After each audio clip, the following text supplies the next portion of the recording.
আলহামদুলিল্লাহ আলহামদুলিল্লাহ নসল্লি আলা রাসূলিল কারীম আম্মা বাদ।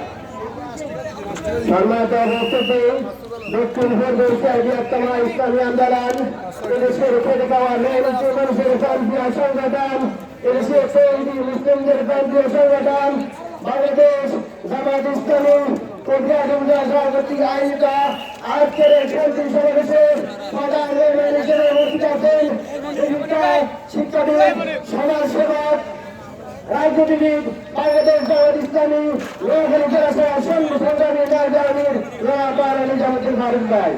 আর উপস্থিত আছেন বিশ্বাসনিক সমাজসেবক, রাজনীতিবিদ, শিক্ষাবিদ,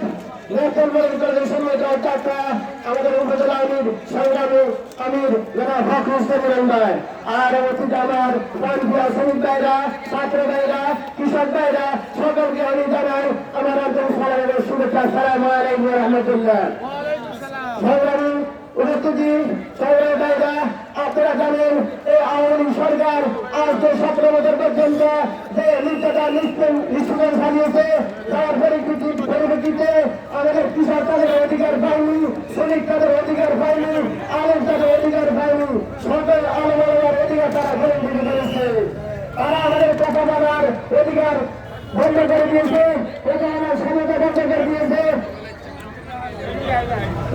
আমাদের খাওয়ার স্বাধীনতা ছিল না, আমাদের খাওয়ার স্বাধীনতা ছিল না, আমাদের কোনোদিন স্বাধীনতা ছিল না। আজকে 17 নির্যাতনের ফলে আজকে আমরা এই আওয়ামী সরকারের ফসল হয়েছে, ছাত্রজন জনগণ আন্দোলনের পরিপ্রেক্ষিতে এই সরকারের পতন হয়েছে।